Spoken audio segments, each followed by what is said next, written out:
Cameras on, everyone. Okay. Let's start with the first part.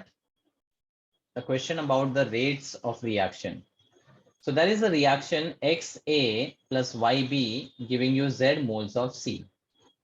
If minus dA by dt equals to minus dB by dt equal to 1.5 dC by dt, then X, Y, and Z can be. So basically you have to find the stoichiometry of the reactant and the product for the given reaction. How do you find that?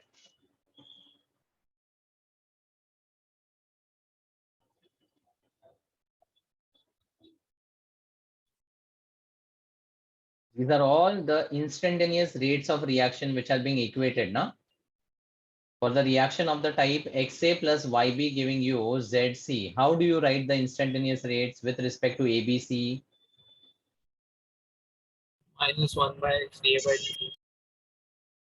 The reciprocal of the stoichiometric coefficient is to be taken and reactant के लिए negative sign और product के लिए positive sign. बस दो चीज ध्यान रखनी है. So minus 1 by x dA by dt should be equal to minus 1 by y dB by dt and should be also equal to plus 1 by z into dC by dt. अब compare करो with the rate of the reaction which is given. Now notes में यहाँ पर ना there is a correction. जो equal to sign है वो 1.5 के बाद आ गया है. Just change that. It should be equal to 1.5. मतलब equal sign 1.5 के पहले करो. Small correction to be done. So now on comparing, simply we get x is to y is to z as 1 is to 1 is to 1.5, meaning 3 by 2. Multiplied throughout by 2, you will get 2 is to 3 as the coefficients for this particular reaction. Sir, shouldn't it be 1 is to 2 by 3? 1.5. हाँ 1 reciprocal है, sorry. 2 by 3. So it will be 3, 3 and 2. Fine. For any given reaction, you should be able to equate the instantaneous rates. For that, you have to take the reciprocal of the stoichiometric coefficients. Reactant के लिए minus, product के लिए plus. दो चीज ध्यान रखना. Consider the chemical reaction of Haber's process, wherein the rate of this reaction can be expressed in terms of time and concentration of nitrogen, hydrogen, and ammonia. Identify the correct relation amongst the rate expressions. Which will be the correct relation?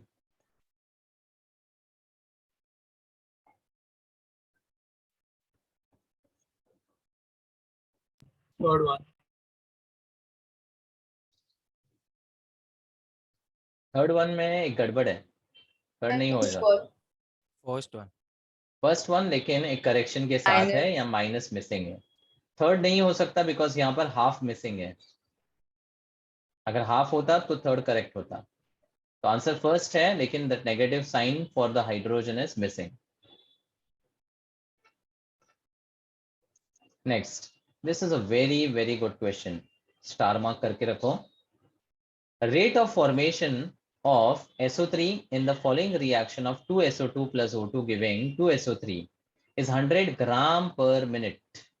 Hence, rate of disappearance of O2 is.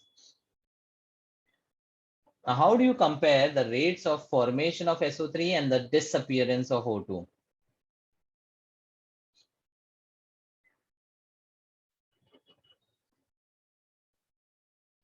When I say compare the rates, matlab just take the reciprocal of the stoichiometry. क्या करोगे? Half. Negative dO2 by dt should be equal to half times the rate of formation of SO3. अब rate of formation दिया हुआ है 100 gram per minute. So the rate of disappearance of O2 will be how much?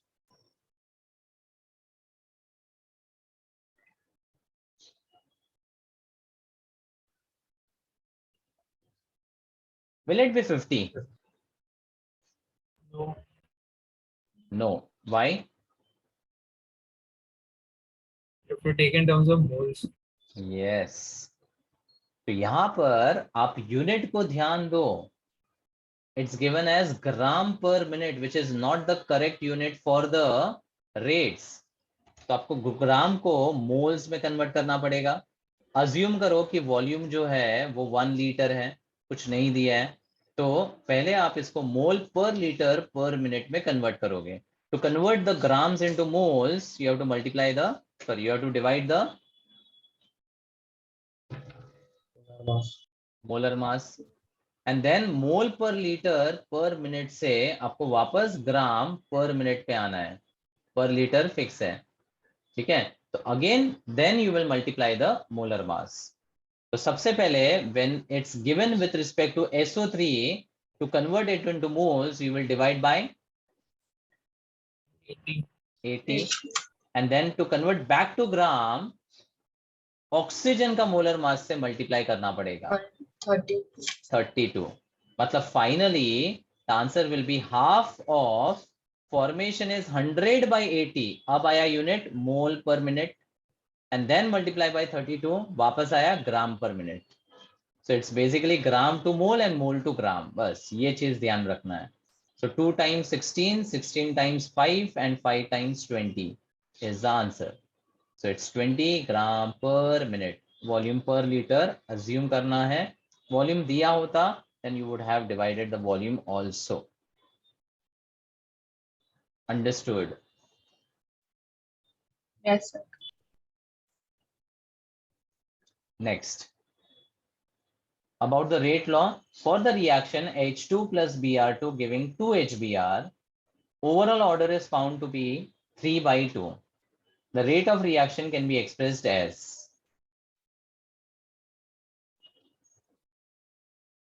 which is the correct rate law out of All. them? सारे के सारे. Because यहां पर fractional order 3/2 total order है reaction का. मतलब यहां पर if you look at the first rate law, it is giving you the total order 3/2. फिर हाफ प्लस 1 भी 3/2 दे रहा है और 3/2 प्लस 0 भी 3/2 दे रहा है. मतलब all the 3 rate laws would be obviously related with different mechanism. अब उसमें कौन सा करेक्ट मैकेनिज्म है वो हमसे नहीं पूछा जा रहा है.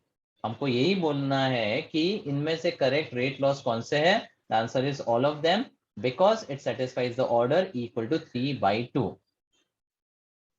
Clear? Yes, sir. Now for such type of reactions where the order is fractional, the molecularity is generally undefined. Molecularity is generally undefined. Because normally हम क्या करते हैं molecularity के लिए, जो slowest step में molecules interact कर रहे हैं उसको हम molecularity के terms में represent करते हैं. And molecularity should only be a whole number 1, 2 और 3. 4 या 4 से ज्यादा rare होता है, 0 हो नहीं सकता और fractional भी नहीं हो सकता. इसलिए fractional order वाले reactions में molecularity generally undefined होता है. ठीक है. तो यहां पर ऑर्डर, मॉलिक्युलरिटी, रेट लॉ तीनों का हमने बात किया है.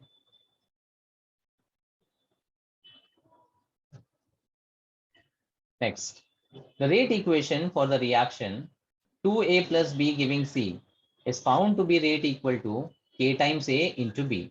The correct statement in relation to this reaction is that, first one, rate of formation of C is twice the rate of disappearance of A. Correct होगा ये?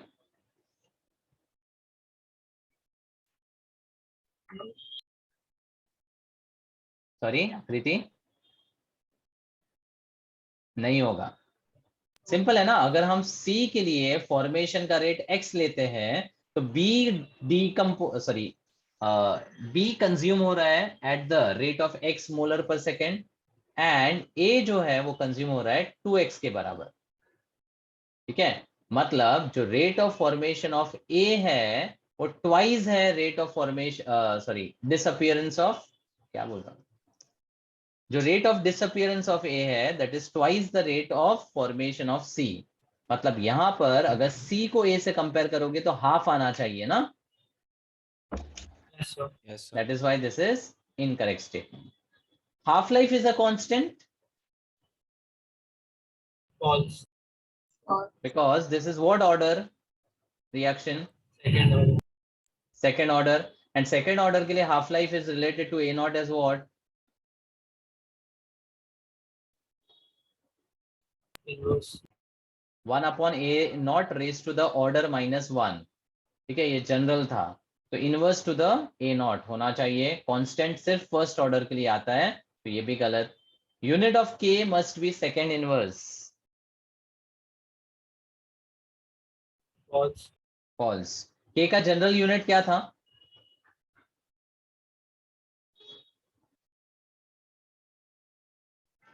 Mole raised to 1 minus n second inverse. Molarity raise to 1 minus n second inverse. It's mole पर litre या molarity raise to 1 minus n. तो second order के लिए molarity inverse second inverse होना चाहिए. तो सेकेंड इनवर्स तो अगेन फर्स्ट ऑर्डर के लिए वो भी इनकरेक्ट. तो बचा ऑप्शन 4, ये करेक्ट होना चाहिए. And the statement is value of K is independent of the initial concentration of A and B. Rate constant does not depend on the initial concentrations of the reactants. In fact, the rate constant depends only on EF.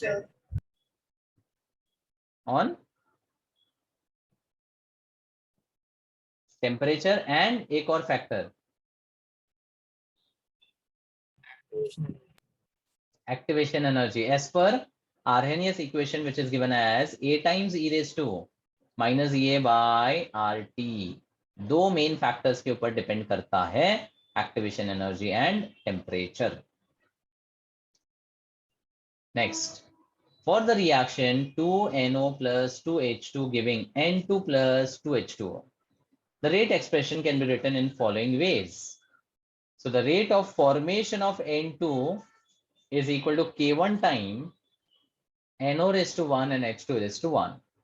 Rate of formation of water is K times NO into H2. Rate of disappearance of NO is K1 dash into NOH2, and rate of disappearance of hydrogen is K1 double dash into NOH2. The relationship between all the rate constants over here is what? How will you compare them? Inverse to stoichiometry. Correct. It's inverse to the stoichiometry. क्योंकि जब आप किसी भी reaction का instantaneous rates equate करते हो, we take the reciprocal of the stoichiometric coefficient. मतलब for this reaction I should be writing minus half dNO by dt will be equal to minus half dH2 by dt, should also be equal to plus of dN2 by dt, and will also be equal to plus half dH2O by dt. ये सब instantaneous rates equal होने चाहिए. Now they have given only the instantaneous rates without the stoichiometry. तो NO के लिए अगर आप देखोगे तो it's K1 dash into NO into H2, और सारे एक्सप्रेशन ना NO into H2 में कॉमन है, इसलिए I can here only write the K1 dash upon 2. Similarly H2 के लिए it's K1 double dash upon 2. N2 के लिए K1 है और H2O के लिए K by 2 है. ठीक है, तो बेसिकली यहाँ पर इनवर्स टू द स्टोइशियोमेट्रिक कोएफिशिएंट यहाँ पर रिलेट हो जाता है. आप थ्रू आउट मल्टीप्लाई बाई 2 करोगे तो आपको रिलेशन मिल जाएगा. यहाँ पर खाली K1 के लिए डबल आएगा, बाकी सब 1:1:1 का relation. That's option 2. Understood? Yes, sir. Next अच्छा क्वेश्चन है. In a first order reaction, the amount of reactant decayed in 3 half-lives, let A be its initial amount, would be amount decayed after 3 half-lives. 7A by 7. 7A by 8. A first order के लिए the amount which is remaining after time t at was also given as initial amount upon 2 raised to 10. number of half lives. तो अगर 3 half lives है तो जो amount बचा है that's a0/8 equal to a/8, क्योंकि a इनिशियल अमाउंट बोला है. अब आपसे यहां पर क्वेश्चन में अमाउंट डीकेड पूछा है, तो amount decayed is always equal to a0 minus at. कितना बचा है इट्स a/8. आपसे पूछा है कितना गया, तो it will be a minus a/8 which will be equal to 7a/8. ठीक है, ऐसे क्वेश्चंस में ध्यान से पढ़ना कि गया कितना वो पूछा है कि बचा कितना वो पूछा है. It will make a difference.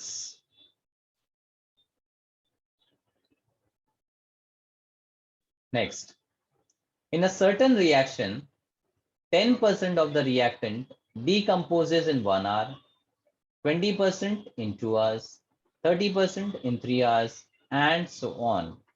So the dimensions of the rate constant is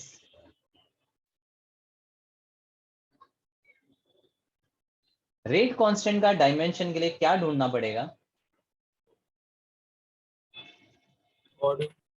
Order.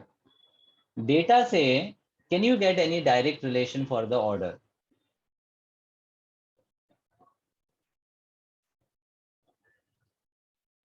Zero. And why do you think so?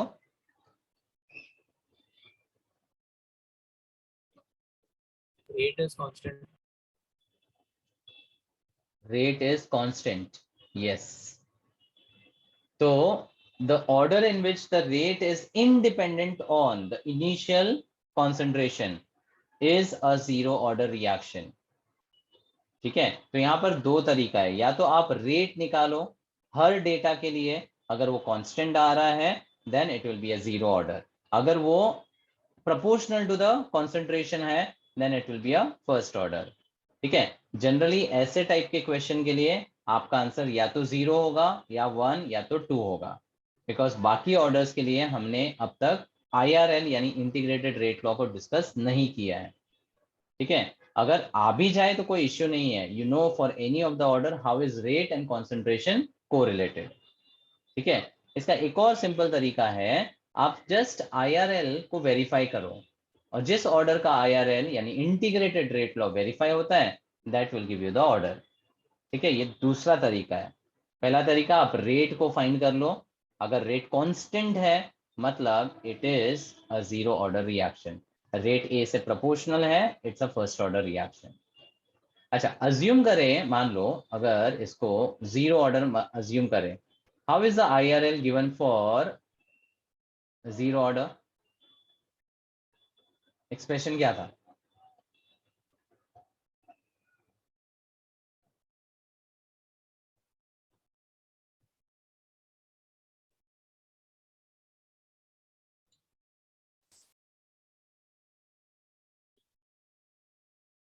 This is the least you should able to remember. IRL आप क्या derive करते बैठोगे क्या? 18 is equal to minus KT plus Q. और इसको याद रखने का सिंपल तरीका, इसका ग्राफ याद रखो. द कॉन्सेंट्रेशन वर्सेस टाइम का graph was linearly decreasing with a slope equal to -k. Linearly decreasing मतलब अगर ग्राफिकली भी याद रखोगे तो ये इक्वेशन याद रखना बहुत आसान है. It's AT equal to -KT plus A0. तो यहां पर अगर के तीनों डेटा के लिए कांस्टेंट आता है then we can say that it follows the zero order kinetics and the rate constant का unit will be the unit for the zero order. तो k यहां से क्या मिलेगा आपको? A0 minus AT, the difference of the concentration upon the time. ठीक है, अब फर्स्ट डेटा की अगर मैं बात करूं तो 10% is decomposing in 1 hour, मतलब how much is remaining? 9 A0 by 10. Sorry, 9 A0 by 10. 9 A0 by 10, और परसेंटेज में दिया है तो A0 100 ले लेंगे, तो बेसिकली 90 हो गया. या फिर जो डिकम्पोज होता है that is directly A0 minus AT only ना, अभी मैंने बताया 10% गया मतलब वो A नॉट माइनस AT के बराबर ही है ना. तो K for the first data is 10 by 1. K for the second data is 20 by 2. And for the third data is 30 by 3. अब तो देखकर भी क्लियरली समझ सकते हो ना. 10% 1 घंटे में, 20% 2 घंटे में, 30% 3 घंटे में. The ratio of the amount decayed upon the time is a constant, and that is nothing but the rate constant for a zero order. Hence, we have proved that it will follow the zero order kinetics. Is that understood? Yes, sir. ठीक है. तो अब zero order का dimensions क्या होता है rate constant का?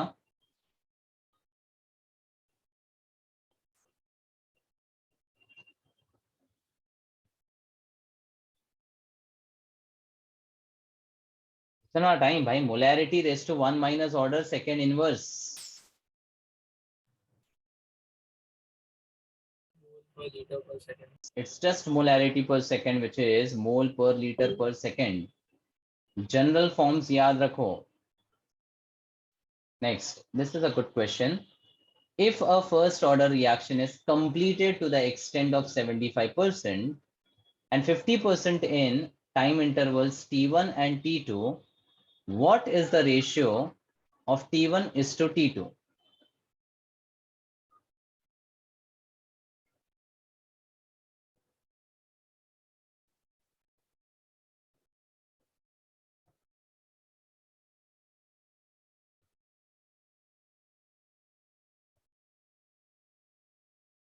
Acha. Let's say I have the initial amount as 100. For a first order, एक half life के बाद this will become 50. 50. और एक हाफ लाइफ के बाद 25. 25. Can you tell me the answer now? 2:1. खत्म. समझा? Half life for a first order reaction is a constant. 75% खत्म होने के लिए जो टाइम लगता है that is twice the 2 half life time. क्योंकि 75% खत्म होना मतलब 25% रिमेनिंग ना. और यहां पर जो हम 25 लिखते हैं वो 2580 का वैल्यू होता है which is the amount remaining. Yes or no everyone? Yes, sir. ठीक है. तो द हाफ T75. अब ध्यान रखना, whenever in the question they say T75, it is to be read as the time taken for 75% what of the reaction to be completed. Time taken for 75% completion is represented as T75. तो इसके लिए जो A not value होती है वो तो percentage में 100 लिखेंगे. 80 का वैल्यू कितना लेंगे? 25. तो यहाँ जो टाइम लिखते हैं वो कंप्लीशन का होता है और 80 में जो वैल्यू लेते हैं वो कितना बचा है वो लेते हैं. थोड़ा कंफ्यूजिंग हो सकता है but please take care about this detail. T75 मतलब 75% of the reaction is completed, so the amount remaining will be 25. So the 80 value you will substitute in the IRL will be 25. Okay. Similarly, T1/4 अगर दिया, can I say it's equal to T25 only? तो इस case में 25% complete हुआ, इसका मतलब A not तो 100 लेना ही है आपको और 80 का वैल्यू हो जाएगा अब 75. ठीक है. तो T75 is twice the T50 for a first order. Can I say this is a general relation for any first order reaction? But ये ऑर्डर स्पेसिफिक है. ये फर्स्ट ऑर्डर के लिए ऐसा रिलेशन आया. क्लियर है? Yes, sir. Yes, sir. अब similar question, but now in the case of a zero order reaction, the ratio of time required for 75% completion to 50% completion is 3/2. 3/2, 1. 1.5. कैसा आया ये? Rate is constant. सॉरी, तो जोर से बोलो.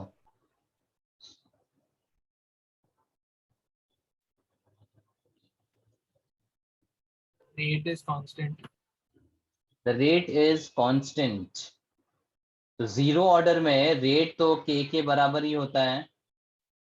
ठीक है. अब इसको आप अगर मैथमेटिकली भी करना चाहते हो, वो भी मैं आपको मेथड बता देता हूं, फिर वो डायरेक्ट कंक्लूजन तो आप याद रख ही सकते हो.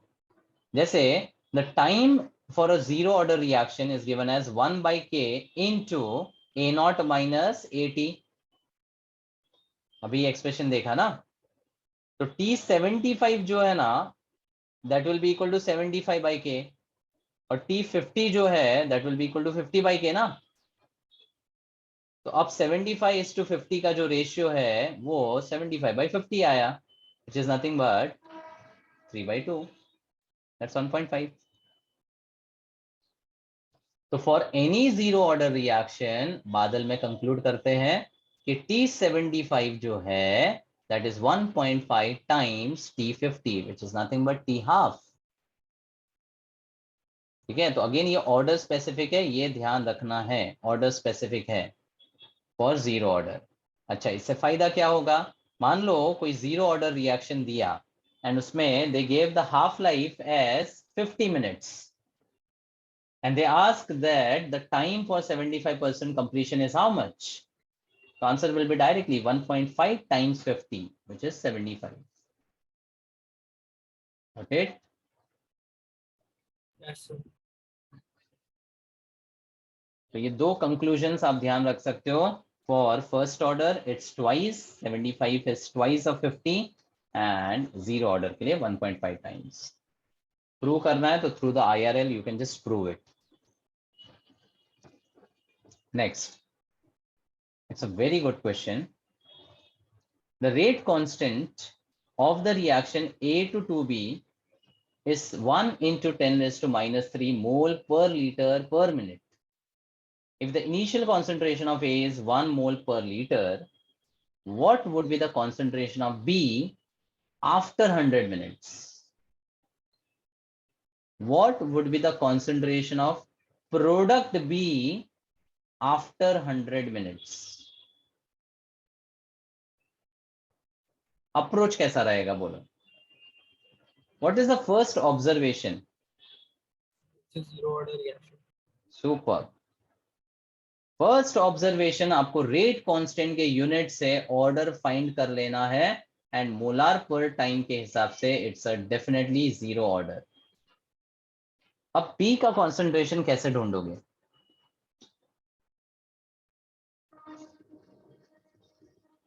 KT is equal to A0 plus 2 KT. KT.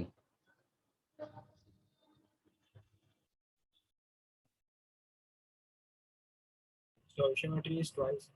हाँ, stoichiometry is twice.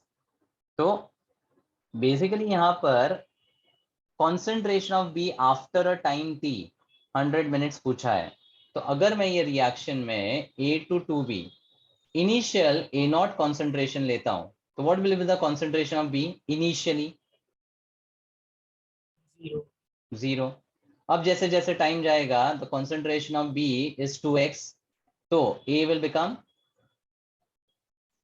A0 minus x. A0 minus x. तो बेसिकली आपको B का कॉन्सेंट्रेशन आफ्टर टाइम t यानी 2x पूछा है, तो उसके लिए आपको A0 माइनस x के वैल्यू से x को ढूंढना है. अब ये कैसे ढूंढोगे? This is nothing but your AT value ना, कॉन्सेंट्रेशन आफ्टर टाइम t. और AT for a zero order तो हमें पता है ना, it's given by the minus KT plus A0. तो K आपका क्या है यहाँ पर? 1 into 10⁻³ टाइम 100 मिनट्स है. यूनिट भी चेक करो, ये पर मिनट है और टाइम भी मिनट्स में दिया है, कोई प्रॉब्लम नहीं है. बट सेकेंड और मिनट होता तो कन्वर्जन इंपॉर्टेंट हो जाता। प्लस ए नॉट कॉन्सेंट्रेशन 1 है, तो this is -0.1 + 1 which is equal to 0.9 molar. So now can I say that 80 जो 0.9 मिला, that is actually equal to A not minus x. X यहां से मिल जाएगा कितना, 0.1. 0.1। और अगर x 0.1 है तो b का concentration after time t is 2 × x which is equal to 0.2 molar.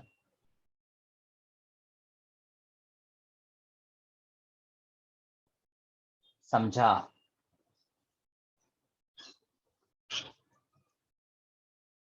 Yes और no? Yes, sir. Yes, sir.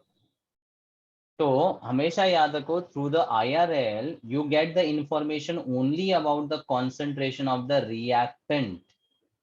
अगर आपको प्रोडक्ट से रिलेट करना है तो आप इस तरह से काइंड ऑफ आइस टेबल जैसे हम इक्विलिब्रियम में बनाते थे वैसे बना दो, एंड थ्रू दैट आप रिएक्टेंट के डेटा से प्रोडक्ट को रिलेट कर सकते हो। तो मैंने स्टेप वाइज बताया है, यहाँ पर 80 फाइंड करके x निकालो और x से 2x करके bt निकाल दो। Clear? Yes, sir. Next, two substances, A with a half-life 5 minutes and B with a half-life 15 minutes, are taken in such a way that initially A is equal to 4 times of B. The time after which both the concentration will be equal is, and assume that reaction is a first order reaction. कितने time पे दोनों concentration equal हो जाएगा?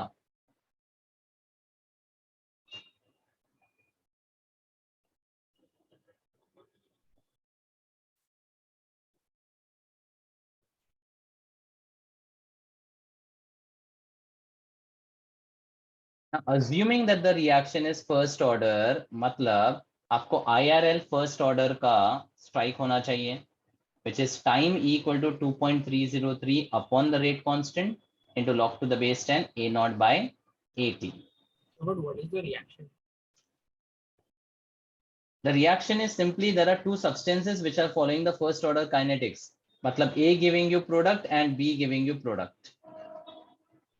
दो अलग reaction है लेकिन दोनों फर्स्ट ऑर्डर फॉलो कर रहे हैं।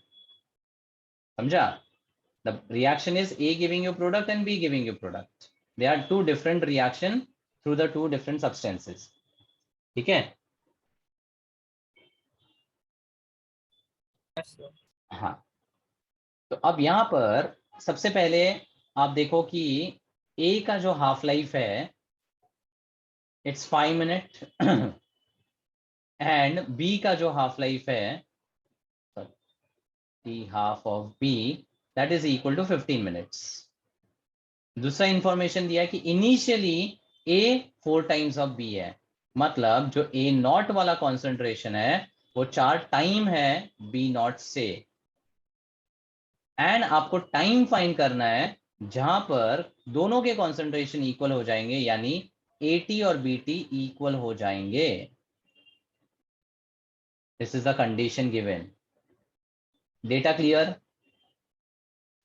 Yes, sir.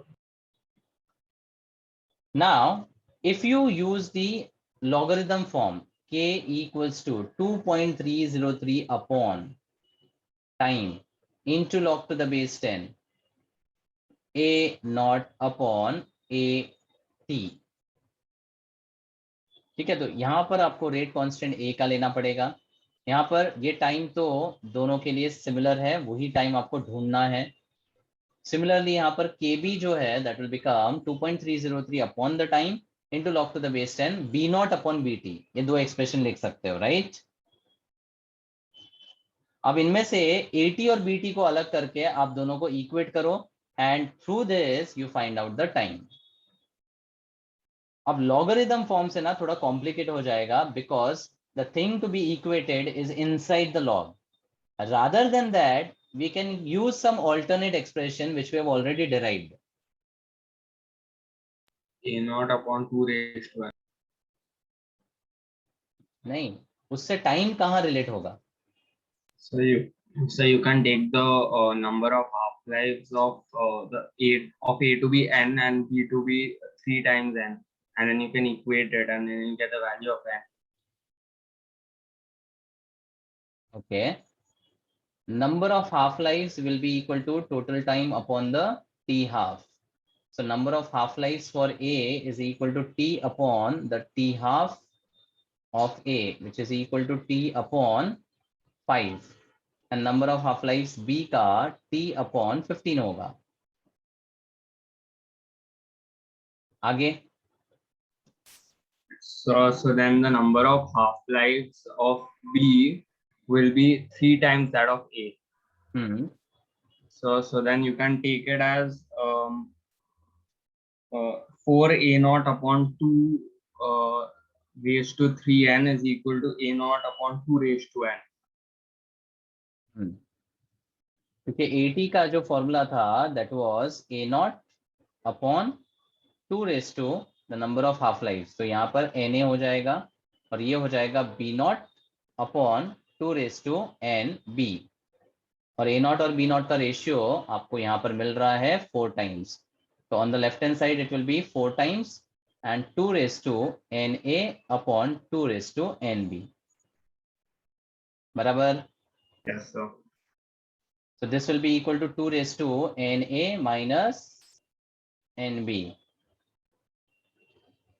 और Na और NB का डिफरेंस क्या आ रहा है? 2 raised to 2 Na. बराबर?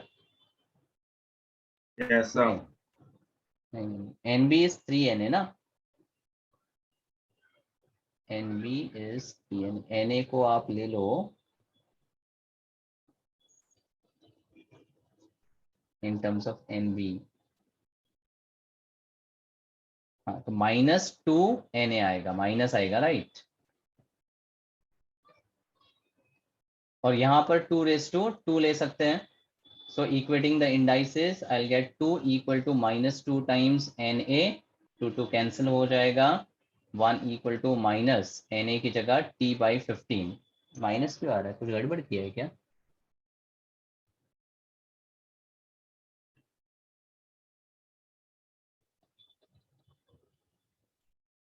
NB is 1/3 of Na ना? 1/3 आएगा ना? या Na is 3NB आएगा?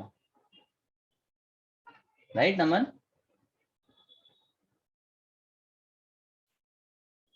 Na 3NB आएगा ना? Yes, sir.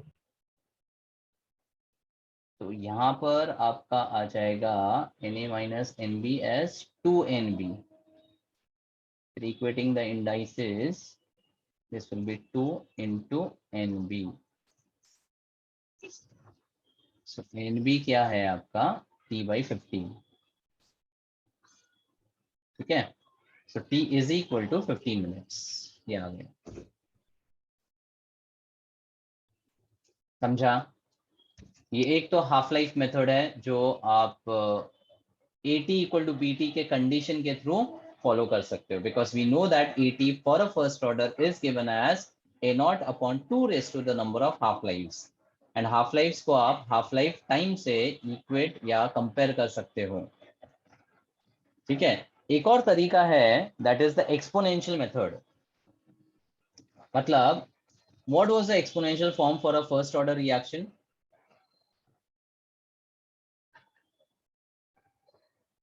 AT is equal to A naught e raised to minus KT. तो एग्जैक्टली इसी कंडीशन को लेकर आप क्या कर सकते हो? AT equal to A naught into e raise to minus k a into t और इक्वल करो B naught into e raise to minus k b t. More or less जो हम फॉलो कर रहे हैं ना, वो कॉन्सेप्ट सेम ही है. Either you take A naught upon 2 raise to the number of half life वाला पार्ट, या फिर आप ले लो एक्सपोनेंशियल फॉर्म. अब इसमें दोनों को इक्वेट करो और यहां से भी आप टाइम को निकाल सकते हो, because A not and B not का रिलेशन आपको पता है, and you will get the same answer. या लॉगरिथम फॉर्म से भी करोगे, बट ये सबसे ज्यादा कॉम्प्लिकेटेड मेथड होगा. आंसर तो तीनों से आएगा, कोई इश्यू नहीं है. but do not use this particular method. Fine. So can we just assume values? Can you Assume values like let A be 400 units at the start and B be 100 units. And by using the options, find the answer. कैसे? So if we take 15 minutes, so A will become 50 units after 15 minutes if we take Correct. 400 at the and B will also become 50 because the half-life of B is 15.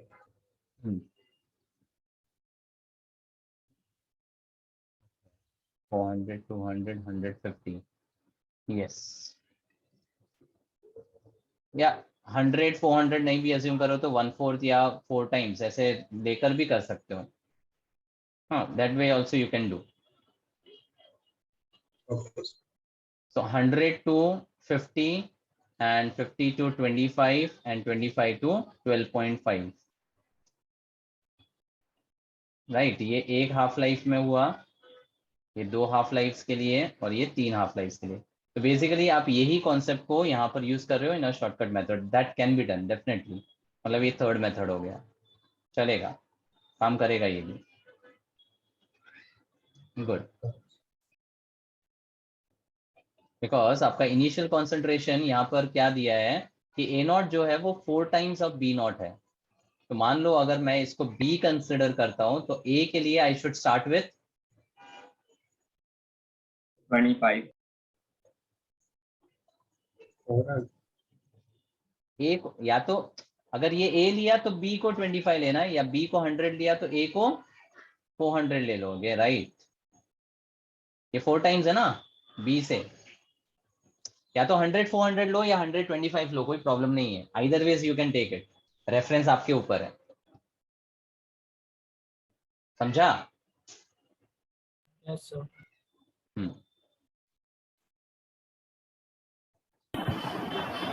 तो basically यहाँ पर देखो 400 से 200, 200 से 100 और 100 से 50 आने में जो टाइम लगा वो 3 हाफ लाइफ्स का लगा. तो अगर दोनों में 50-50 को कंपेयर करोगे तो दिस हाफ लाइफ्स का रिलेशन आपको 15 मिनट से कंपेयर होगा, क्योंकि बी के लिए they have given 15 minutes and A के लिए 5 मिनट. तो 5 5 5 ये भी 15 हो गया. तो दोनों के लिए यहाँ पर अगर 15 मिनट्स होगा तो ये वेरीफाई होगा. तो ये भी कर सकते हो, कोई इश्यू नहीं है. समझा तीसरा मेथड भी? Yes, sir. चलो, तो मल्टीपल मेथड्स है क्योंकि फर्स्ट ऑर्डर के अलग अलग एक्सप्रेशंस है. Either you can go through the logarithm form, exponential form, the shortcut method of having the reference as 100 and then dividing into halves, and a naught upon 2 raised to number of half lives वाला method. ठीक है, चलो आगे. A reaction which is second order has a rate constant of 0.002 liter per mole per second. First observation. अच्छा, वैसे यहाँ second order दिया है, मान लो अगर नहीं दिया होता तो पहला ऑब्जर्वेशन यहीं से आना चाहिए. That is its molar raise to -1 second inverse, order 2 है. नहीं भी दिया होता तो you should have understood.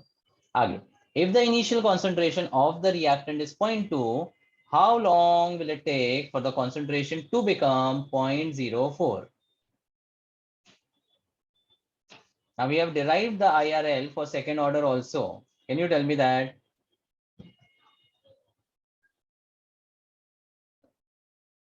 Second order का IRL 1 by 1 by 80 minus 1 by A naught equals to KT. या सिंपली टाइम जो है that is 1 by K into 1 by 80 minus 1 by A naught. Now a simple substitution of all the data and you get the time. So that's equal to 1 by K का value 2 into 10 raised to -3. Always please check the units. यहाँ पर second inverse में तो answer आपका second में आएगा. अब मान लो ऑप्शन में सेकेंड नहीं दिया, मिनट्स में दिया, तो वो इंटर कन्वर्जन करना पड़ेगा. ये थोड़ा सा ध्यान रखना. देन 1 by 80 टू बिकम 0.04, मतलब 80 आपका 4 into 10 raised to -2 है, -1 upon 2 into 10 raised to minus 1. So this will be equal to 500 into 100 by 4, 25, minus 10 by 2, 5. So 500 into 20 times becomes 10,000. और seconds में है तो आंसर भी seconds में होगा. The answer is option 4. This is the second order का question. इसलिए मैंने second order का IRL भी derive करके बताया था. आप derive कर सकते हो, ज़्यादा टाइम नहीं लगता, बट अगर डायरेक्ट याद है तो it will save that many seconds. Next, A giving you product and dx by dt is ka square. If log of dx by dt is plotted against log A, then graph is of the type.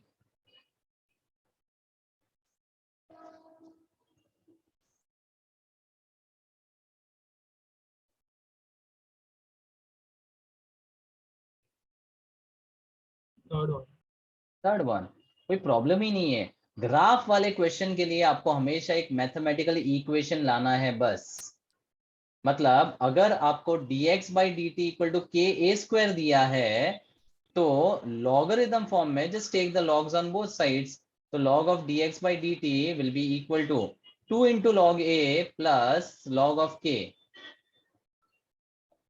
अब graph plot किया है log of dx by dt versus log a. So this is of the type y equal to mx plus c. मतलब it's a straight line with a positive slope intercepting the y-axis. Hence the answer is option 3rd. Orally भी clear हो जाता है अगर आप यहाँ पर logarithm apply करोगे तब. Next, very important question.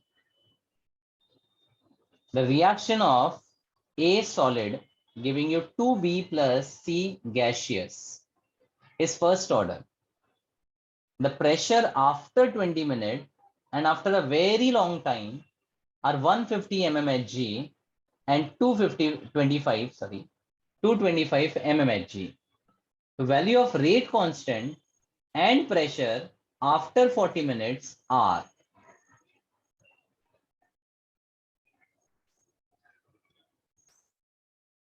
अच्छा, आफ्टर वेरी लॉन्ग टाइम का मतलब क्या? Reaction is complete. Reaction is completed infinite time. मतलब बेसिकली यहां पर आपको time in minutes versus the pressure in mmHg का डेटा दिया है. अब डेटा क्या है कि 20 मिनट्स के बाद प्रेशर 150 है और after a very long time मतलब बेसिकली इनफाइनाइट टाइम पे 225 है. This is how the data is given. Yes, sir. दूसरा, when we write this first order reaction का IRL, then we would always express in terms of the reactant, है ना. A0 upon AT हमेशा reactant को relate करते हैं. लेकिन यहां पर reactant का physical state देखो जरा, क्या दिया है? Solid. Solid. And partial pressure of a solid substance is 0. 0. मतलब अब प्रोडक्ट के डेटा से आपको रिएक्टेंट को रिलेट करना पड़ेगा.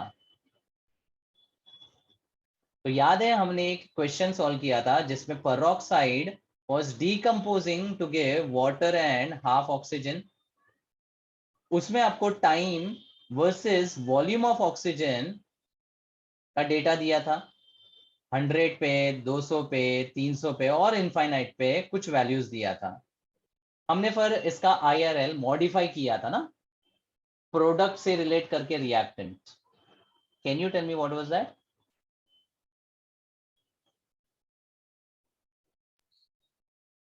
Initial amount of reactant equal to final amount of product. नहीं, मैं IRL की बात कर रहा हूँ. वो रेशियो क्या लिया था? A0 अपॉन AT की जगह पे. और फंडा कॉन्सेप्चुअल था. PI upon T minus PT. नहीं, वो तो पार्शियल प्रेशर के टर्म्स में लिया था. यहाँ पे ये पार्शियल प्रेशर है लेकिन A सॉलिड है. वो वाला जो एक्सप्रेशन है मैंने क्लियरली बोला था that it is only applicable for A gaseous giving you B gaseous and C gaseous. जहाँ पे स्टोइशियोमेट्री 1:1:1 होगा। और मैंने ये भी बोला था कि अगर स्टोइशियोमेट्री बदलेगा तो फिर वो एक्सप्रेशन आप डायरेक्ट यूज नहीं कर सकते हो। मैं आपसे पूछ रहा हूँ कि वॉल्यूम वाले एक्सप्रेशन को हमने कैसे लिया था। अच्छा, फंडा क्या था? द ऑक्सीजन का volume at infinite time which is produced is actually proportional to the amount of peroxide present at the Start. so हमने क्या बोला था कि A नॉट जो है वो V इंफिनिटी से प्रोपोर्शन में है। समझा एवरीवन? Yes. और 80 the amount which is remaining was proportional to what? V infinity minus V2. V infinity minus VT, ये बचा हुआ अमाउंट को रिलेट करेगा।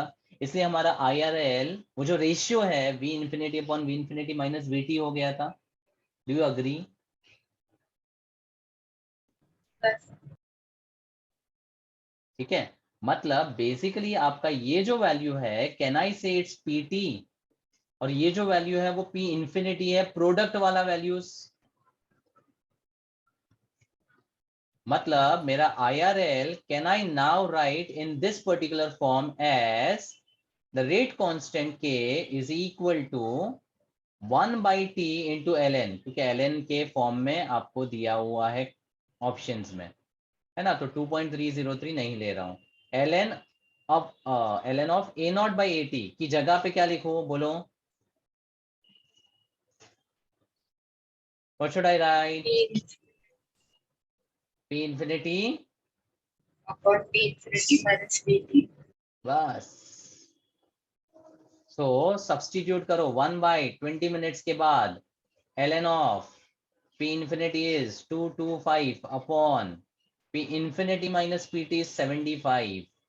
75 3 टाइम्स जाता है, मतलब ये आंसर होगा 0.05 टाइम्स ln ऑफ 3 एंड पर मिनट, क्योंकि मिनट्स में दिया हुआ है। समझा everyone?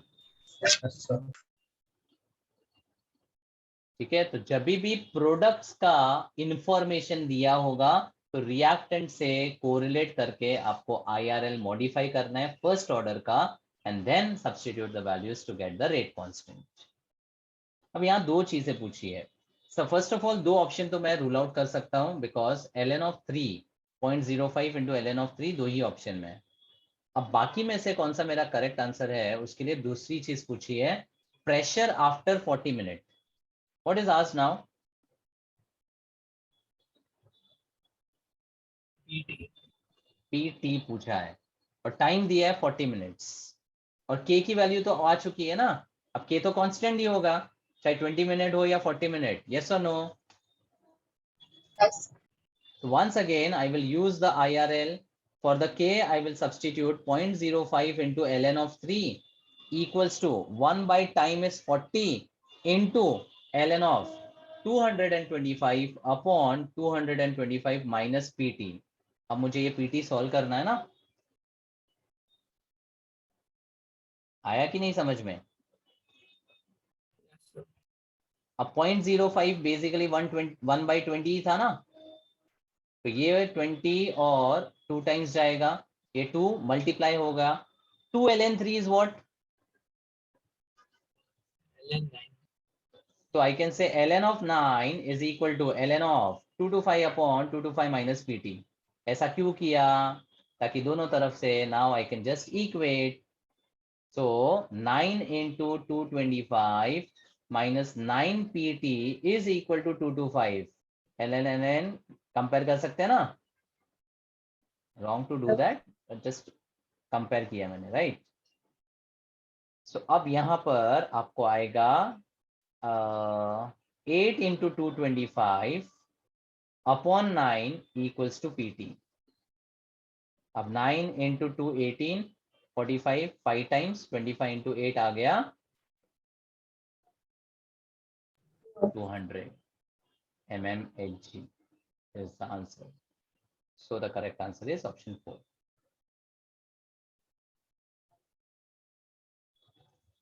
Got it? So, but if final pressure is 225, is it possible for it to be 300 at any point in time? After a very long time, मतलब infinite time पे 225 है, तो उससे कम हो सकता है ना. So I'm saying, is it possible for it to be 300? Like, ना. can't we eliminate that first only? हाँ हाँ हाँ हाँ, बराबर बराबर, वेरी ट्रू. 300 एक्चुअली हो ही नहीं सकता बिकॉज इनफाइनाइट टाइम पे आपको ऑलरेडी ये वैल्यू दिया हुआ है, तो इससे कम ही होगा, ये भी रूल्ड आउट है. तो एक ही चीज फाइंड करके आप फाइंड कर सकते हो, बराबर. इन केस 225 से कम दिया होता तो फिर आपको सॉल्व करना पड़ता. इस केस में नहीं भी सॉल्व करोगे, you will get the answer. Good, fine with this. अब before this, look at this question. At 373 Kelvin, ध्यान देना ये वाला और जो प्रीवियस क्वेश्चन हमने अभी सॉल्व किया उसमें क्या फर्क है और क्यों हम अलग मेथड यूज करने वाले हैं, वो आपको क्लियरली समझ में आना चाहिए ताकि कोई कंफ्यूजन ना हो ऐसे टाइप के क्वेश्चंस में. Let's start. At 373 Kelvin, a gaseous reaction A giving 2B plus C is found to be first order. Starting with pure A, the total pressure at the end of 10 minutes was 176 mm, and after a long time, when A was completely dissociated, it was 270 mm. Pressure of A at the end of 10 minutes was. सबसे पहला चीज, ये दोनों question में फर्क क्या है? The reaction is same. A giving you 2B plus C. State. The physical state. पीछे वाले में A was a solid. That is why the pressure given was only of the products. यहाँ पर it's a gaseous reaction, मतलब even A is to be considered. बराबर. पीछे जो pressure दिया था that was pressure of the products. यहाँ पे जब टोटल प्रेशर बोल रहे हैं, it indicates Reactant. ऑब्वियसली दोनों का, रिएक्टेंट प्लस प्रोडक्ट. तो अब यहाँ पर वो वाला मेथड यूज करोगे जो मैंने A giving you B plus C के लिए बताया था, PI/2 PI minus P total. याद है? Yes. Yes. लेकिन वो वाला फॉर्मूला यहाँ यूज नहीं करोगे because All coefficients are not one. All coefficients are not 1. अब अगर उसके अलावा कोई और रिएक्शन दिया 2 3 या फिर कोई भी और कोएफिशिएंट, तो आप आइस टेबल के जैसा मेथड यूज करो. मतलब initially at time t equal to 0 the partial pressure of A is PI, तो product will be 0 0. Then after a time t, this will become 2x, so this will become x, and the A का partial pressure will be PI minus x. हाँ कि नहीं? Yes, sir. और PI जो है वो मेरा A0 से प्रोपोर्शन में है इनिशियल, और PI माइनस x बचा हुआ है मतलब AT से प्रोपोर्शन में है. बराबर. Yes, sir. अब आपको ढूंढना क्या है? Pressure of A at the end of 10 minutes, मतलब what you are suppose to find. ET. ET. PT या AT, मतलब PI माइनस x ढूंढना है. अब उसमें आपको x तो पता नहीं है ना, और इनफैक्ट PI भी नहीं पता है. अब जो पता है वो देखते हैं. When they said total pressure at the end of 10 minutes was 176, what is this 176 equal to? PI plus 2x. क्योंकि टोटल प्रेशर मतलब 10 मिनट्स के बाद ऐड कर दो ना, PI minus x plus 2x plus x, तो ये PI प्लस 2x का वैल्यू है 176. ये एक इक्वेशन मिला. And after a long time it was 270, मतलब आफ्टर Infinite. Infinite time. तो T infinity पे what will happen to the partial pressure of A, the reactant? 0. 0. 0. And when A will be completely converted into B and C, what will be the partial pressures of B and C now? 2 pi 2 and pi. PI. Super. 2 pi and pi. और ये जो total pressure है 3 pi, ये दिया है ना आपको कितना? 270. ठीक है, तो इस इक्वेशन से आपको pi मिल गया 90,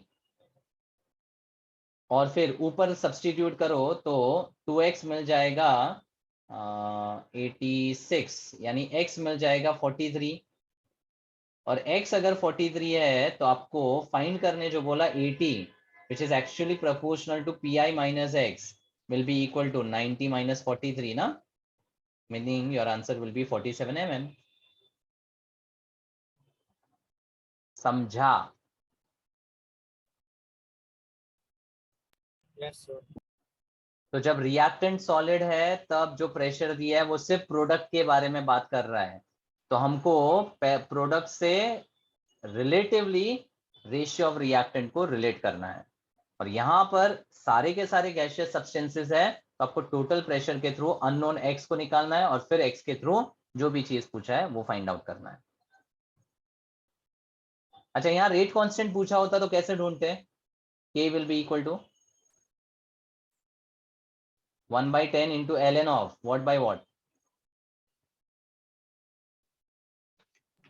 फटाफट।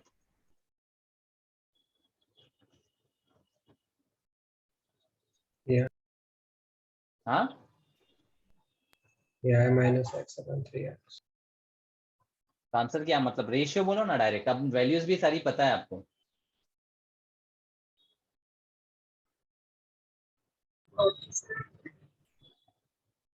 अरे भाई पी जो है वो 90 है और पी माइनस एक्स 47 है, तो 90 अपॉन 47 ही आ गया ना, सीधा सीधा।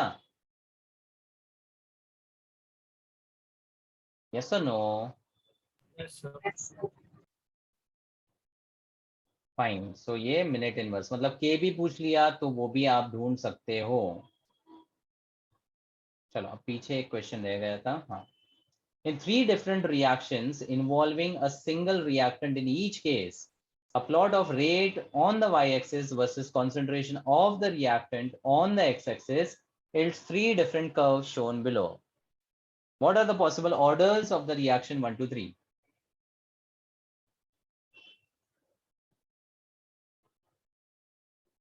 ये भी हम कर चुके हैं। 2 1/2. 2 1/2, बिकॉज पहला जो है वो पैराबोलिक कर्व है of the form x square proportional to y, मतलब यहां पर आपको मिलेगा c square proportional to the rate. अब रेट अगर proportional to concentration raise to second power है, मतलब ये सेकेंड ऑर्डर है। यहाँ पर rate equal to k into concentration, मतलब rate is proportional to concentration raise to 1, ये तो पता ही है, फर्स्ट ऑर्डर है। This is of the form y square equal to 4x या y square proportional to x, मतलब दिस विल बी रेट का square proportional to concentration, meaning rate proportional to concentration का स्क्वायर रूट, तो इसका power half आ जाएगा। तो the answers are in the order 2 1/2। तो ग्राफिकली चीजों को ढूंढना बहुत इजी है, you should just know the correct mathematical equation for the graph. Next, the decomposition of ammonia gas on a heated tungsten surface gave the following results. Initial pressure in mm versus the half life in second. Calculate approximately the value of x. x यानी कि जो half life pressure 105 था तब का half life ढूंढना है।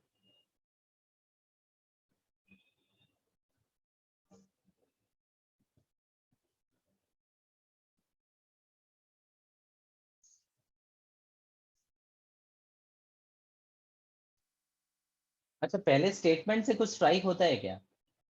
Decomposition of ammonia on a heated tungsten surface, 0 order.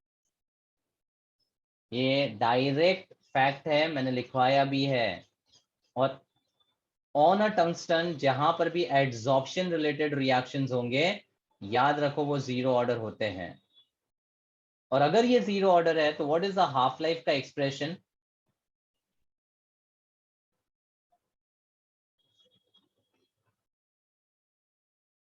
T half is equal to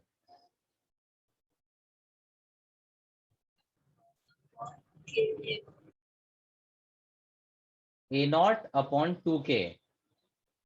T half is equal to A naught upon 2K. ये अगर नहीं भी याद है तो T half का रिलेशन A naught से डायरेक्ट है, वो तो पता ही है ना। अब हाफ लाइफ और इनिशियल वाला प्रेशर दिया है, वो एक दूसरे से प्रोपोर्शन में है, मतलब इन दोनों डेटा को कंपेयर कर लो, take the ratio. The half life का ratio is 290 upon x will be equal to the partial pressure initial 65 upon 105। हो गया ना, समझा क्या? यस और नो? Yes, sir. तो जीरो ऑर्डर बस स्ट्राइक होना चाहिए। दूसरा half life pressure, initial concentration या जो भी इनिशियल पैरामीटर दिया है उससे डायरेक्ट प्रोपोर्शन में होगा। And take the ratio and you can get the answer. Answer comes out to be option 2।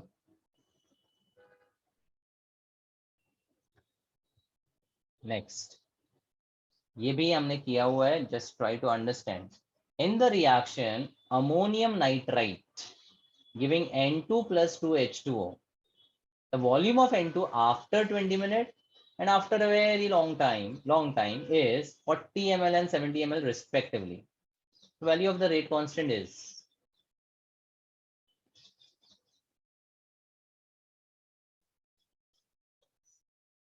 what should be your first observation?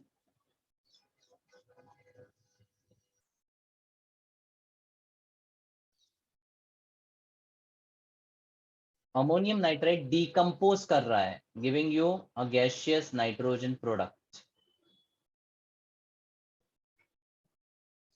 अच्छा, options देखकर कुछ क्लियर हो रहा है?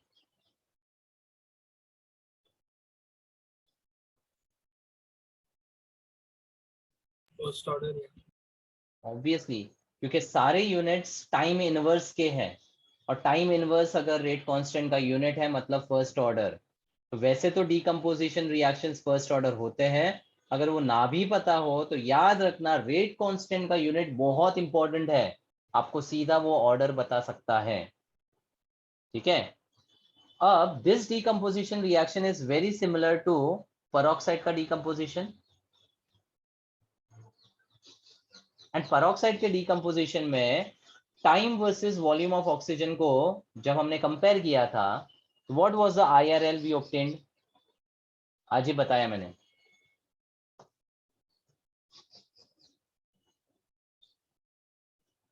अरे भाई, यहाँ पे डिस्कस किया ना मैंने, आ गया आ गया आ गया।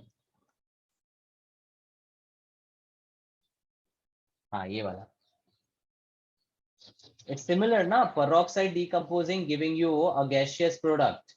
तो इसका जो भी वॉल्यूम होगा that at infinite will be proportional to A naught and infinite minus VT will give you the AT। तो इसका IRL बना सकते हो कि नहीं? Yes, sir. तो डायरेक्टली आप रेट कांस्टेंट लिख सकते हो 1 upon the time into ln of V infinity of nitrogen upon V infinity minus VT। yes or no?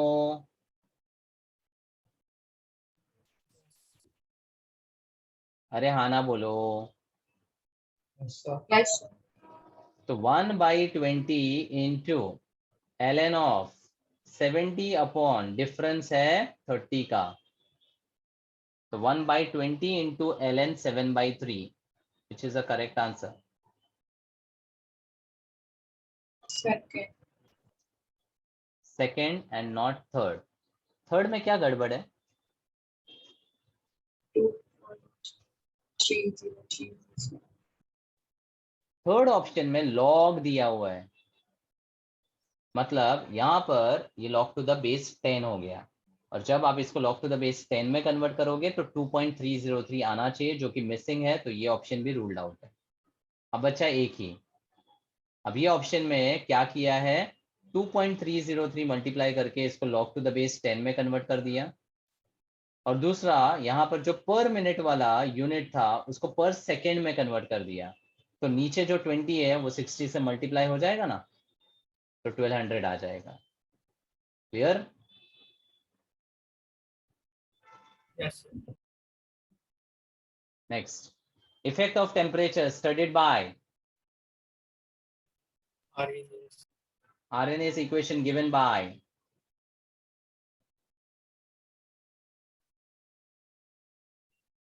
A e raised to minus EA by RT. A into A e raised to minus EA by RT, where A is called as the Arrhenius factor, pre-exponential factor और frequency factor, तीनों नाम ध्यान रखने हैं। अब question, the rate constant, the activation energy and the frequency factor of a chemical reaction at 25 degrees Celsius are given respectively. ठीक है, तो यहाँ पर K का वैल्यू, EA का वैल्यू और फ्रीक्वेंसी फैक्टर यानी A का वैल्यू दिया गया है। क्वेश्चन है, the value of the rate constant as T tends to infinity is,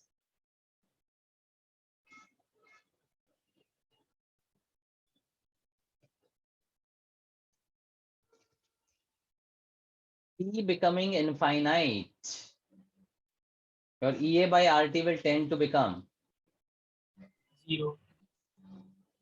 तो यहाँ पर पूरा एक्सपोनेंशियल टर्म गायब हो जाएगा, because that would become e raised to 0।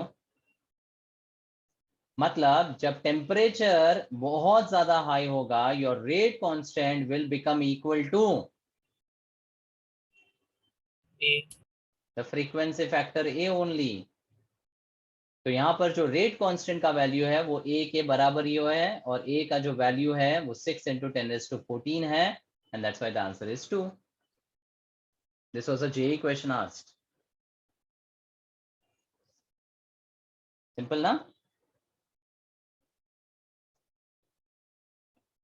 Next, the minimum energy for molecules to enter into chemical reaction is called Activation energy. it should have been activation energy, but ये नहीं है।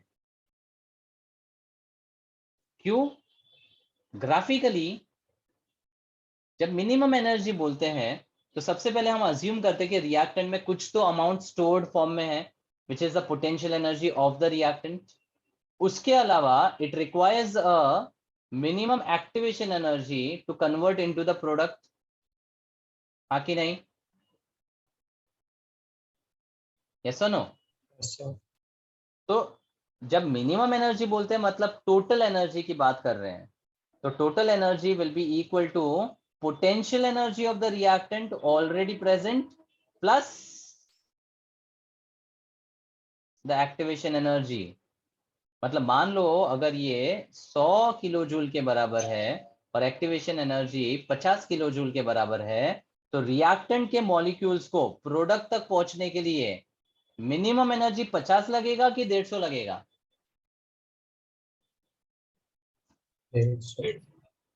150 लगेगा, right? इसीलिए when they ask minimum energy for molecule to enter into chemical reaction to initiate the reaction, it will be potential plus activation, which is called threshold energy। Threshold मतलब जो stored energy है plus activation energy का sum, it's potential energy of the reactant plus the activation energy. समझा?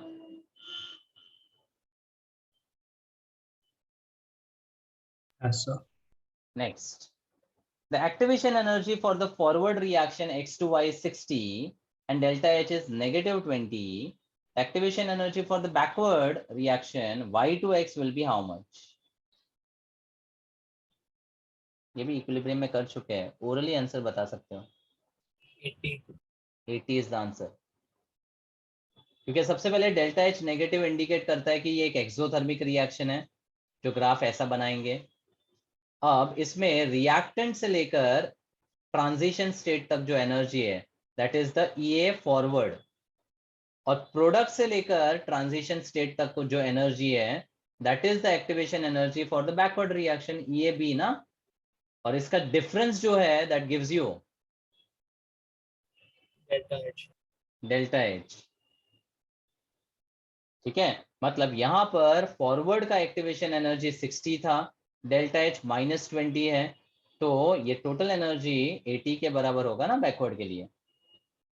अब science को नहीं देखना, क्योंकि यहाँ पर एक्चुअली क्या होगा, delta H will be equal to EAB minus EAF। अब साइन कन्वेंशन के साथ करोगे तो भी चलेगा, -20 इक्वल टू EAB पूछा है और माइनस EAF आपका कितना है 60। नहीं, क्या किया मैंने, EAB minus equal to delta H। यहाँ पर आपको मैग्नीट्यूड लेना है, सॉरी डिफरेंस का मैग्नीट्यूड। तो इस केस में जो बैकवर्ड एनर्जी है वो डेल्टा H प्लस फॉरवर्ड का एक्टिवेशन एनर्जी के बराबर हो जाएगा and that will be equal to 80। तो ग्राफिकली इसको सॉल्व करना बहुत इजी है, जस्ट सॉल्व इट ग्राफिकली। अच्छा, इन केस मान लो अगर ये एंडो रिएक्शन होता, एंडो, तो ग्राफ जो है कुछ ऐसा आता ना एंडो के लिए। Yes, sir. और इस केस में मान लो ये EAF है, ये आपका डेल्टा H बनेगा एंड यहां से वहां तक का एनर्जी EAB के बराबर होगा। तो अब अगर फॉरवर्ड का 60 है और डेल्टा H 20 है तो बैकवर्ड का कितना हुआ 40. 40। तो ग्राफिकली समझ सकते हो, this is for exo and same way you can do it for endo. Actually यहाँ पर अगर साइन के साथ लिखोगे ना तो EAF माइनस EAB का जो डिफरेंस है ना वो कन्वेंशनली डेल्टा H के बराबर लिया जाता है। अब इसमें साइन के साथ आप डील कर सकते हो। बेस्ट चीज है कि ग्राफ से आप कर लो, ग्राफ से करेक्ट आंसर मिल जाएगा। Next, mechanism related, the reaction of hydrogen and iodine monochloride. Iodine monochloride is nothing but ICl, inter halogen compound है ये। तो hydrogen and ICl is represented by the equation H2 plus 2ICl giving 2HCl plus I2. The reaction is first order in hydrogen, also first order in ICl. So which of these proposed mechanism can be consistent with the given information about this reaction? दो mechanism दिए हैं, आपसे पूछा है इन दोनों में से कौन सा मैकेनिज्म करेक्ट है, फर्स्ट, सेकंड, दोनों या कोई भी नहीं। Second. And how do you justify that?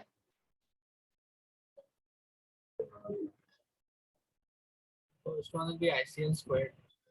Yes. Mechanism 1 एक स्टेप का है, मतलब ये एलिमेंट्री रिएक्शन माना जाएगा। एक स्टेप का मैकेनिज्म मतलब रिएक्शन और फर्दर नहीं टूट रहा है ना, तो उस केस में तो ICl का पावर 2 हो जाएगा एंड ऑर्डर थर्ड ऑर्डर हो जाएगा, तो ये गलत है। मल्टी स्टेप मैकेनिज्म में आपको सिर्फ स्लोएस्ट स्टेप को देखना है। स्लोएस्ट स्टेप में H2 का 1 है और ICl का भी 1 है जो यहां से वेरीफाई हो रहा है, इसलिए सिर्फ सेकेंड मैकेनिज्म करेक्ट है। क्लियर है ना? Yes. Next, a hypothetical reaction of A2 plus B2 giving 2AB follows the mechanism as given below. A2 decompose हो रहा है into 2A atoms.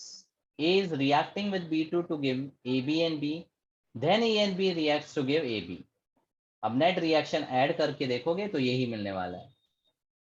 अब पूछा है इस रिएक्शन के लिए द ऑर्डर इज, कैसे ढूंढोगे? RDS. Yes. RDS, and RDS is the slowest step of the reaction, and slowest step में आपको दिख रहा है कि rate is proportional to A raised to 1 and B2 raised to 1. Tell me, through this rate law, can you get the order directly? Will it be 1 plus 1? Second order होगा क्या?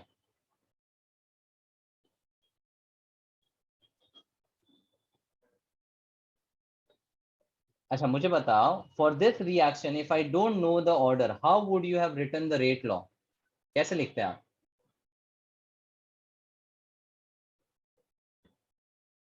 बोलो।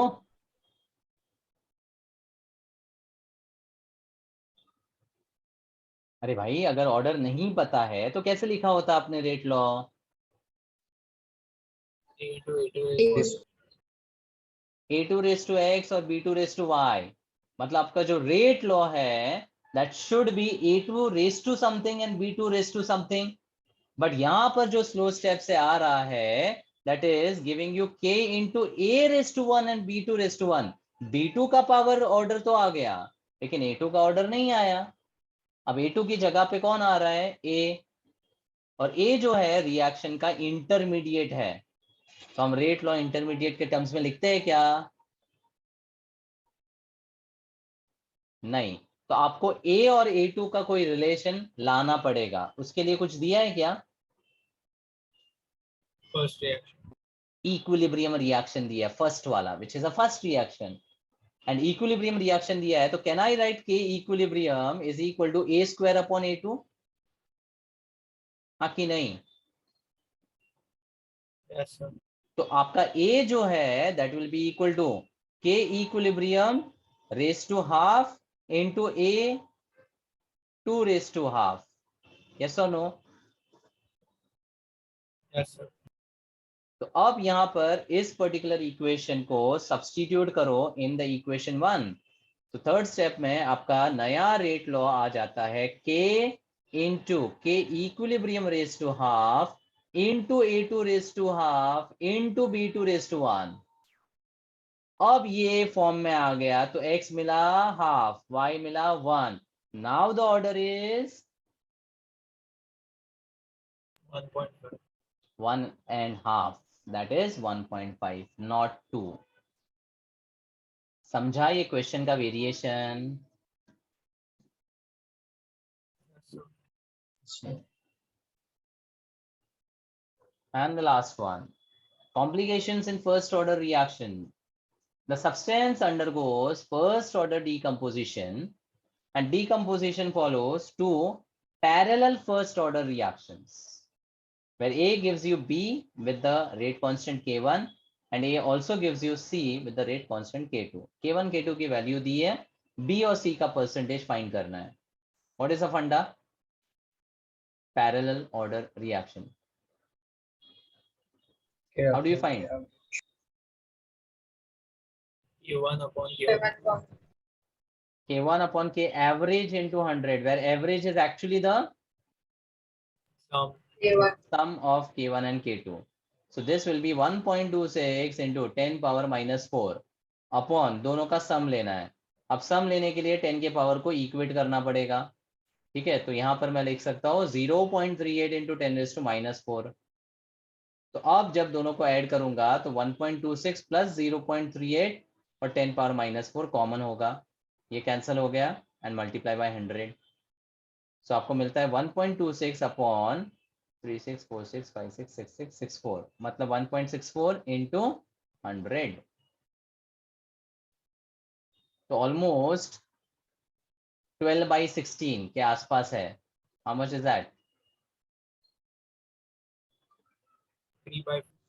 3/4, and the closest answer is 26. ठीक है। तो ज्यादा calculation में time यहाँ पर जरूरत नहीं है बर्बाद करने की, आपको यहाँ पर अप्रोक्सीमेशन के थ्रू मिल जाता है आंसर। फाइन, समझा? Yes. So with this we complete with the discussion of chemical kinetics MCQs. So I've covered all the types of MCQs which could be asked from the kinetics part. तो अगर type देखोगे तो ये parallel first order reactions का concept था जो synopsis में मैंने बताया था, ठीक है। यहाँ पर एक नया इंपॉर्टेंट कॉन्सेप्ट था जिसमें अगर रेट लॉ में कोई इंटरमीडिएट है तो उस इंटरमीडिएट को रिएक्टेंट के फॉर्म में एक्सप्रेस करने के लिए एक इक्विलिब्रियम रिएक्शन हमेशा दिया जाएगा। तो just convert the A into A2 type and then you can get the order, ठीक है। ये तो मैकेनिज्म रिलेटेड सिंपल क्वेश्चन, ये अपना ग्राफिकल रिप्रेजेंटेशन से कॉन्सेप्ट था। ये आरएनएस इक्वेशन के रिलेटेड। यहाँ पर IRL के 3 फॉर्म्स जो है वो हमने मेनली यूज किया है फर्स्ट ऑर्डर के लिए, और mostly the questions are focused with respect to first order because most of the chemical reactions are first order, most of them, इसलिए फर्स्ट ऑर्डर इंपॉर्टेंट है। ठीक है, तो IRL या तो प्रेशर के टर्म्स में हो सकता है, पार्शियल प्रेशर, या कॉन्सेंट्रेशन के टर्म्स में, या वॉल्यूम के टर्म्स में। सारे के सारे वेरिएशंस मैंने बताए आपको। फिर ग्राफ के थ्रू ऑर्डर को फाइंड करने का तरीका। उसके बाद यहाँ पर ये फर्स्ट ऑर्डर का कॉन्सेप्ट जिसमें हाफ लाइफ और टाइम के रिलेशन में शॉर्टकट्स। फिर जीरो ऑर्डर का 75 और 50 का कोरिलेशन डायरेक्ट याद रख सकते हो आप। ठीक है, और फिर इनिशियल पार्ट में तो सिंपल आपका rate law, order, rate constant का यूनिट, हाफ लाइफ का रिलेशन, ये सारी चीजें यहाँ पर थी। That's it. ठीक है, so complete the exercise 1 and the module 1 homework at least whenever you get time. I'll not force you because exams आपके scheduled है college के for this week and maybe next week also. तो आप focus करो। college exam में है kinetics? हाँ, ये पोर्शन ही नहीं देखा अभी तक। हाँ Gautam, I'm not sure. It's there. It's there. तो अच्छा है ना, फिर आप कॉलेज एग्जाम के लिए प्रिपेयर कर रहे हो तो साथ साथ में ये MCQ खत्म करो ताकि आपका प्रिपरेशन भी हो जाए, because after the vacations we are anyways going to have the test on this. अच्छा, बाय द वे ये वीक का टेस्ट कैंसिल किया है तो वो कॉलेज एग्जाम के लिए पढ़ने के लिए किया है, तो पढ़ो जरा in case So next next year भी week कुछ। सॉरी, is next week का also postponed, नहीं नहीं नहीं, नेक्स्ट वीक का नहीं किया है। but the exams are till Thursday. Yeah, I know that. But 2 weeks का cancellation will not be possible because next वापस और एक vacation में week जाएगा तो 3 continuous week cancellation हो जाएगा, which is not feasible. Vacation is of 1 week. हाँ, 4 to 10, 4 to 10 नहीं, थोड़ा कम कर लेते हैं। The 10 है। ठीक है ना, देखते हैं, विल सी, 1-2 दिन आगे पीछे, बट है 1 वीक का आपको मिलेगा vacation, so you can relax. ठीक है, Yes, sir. चलो, all the best for your college exams. Bye, sir. पढ़ो उसके लिए, टाइम Bye, दिया है, sir. Thank you. यूटिलाइज करना है।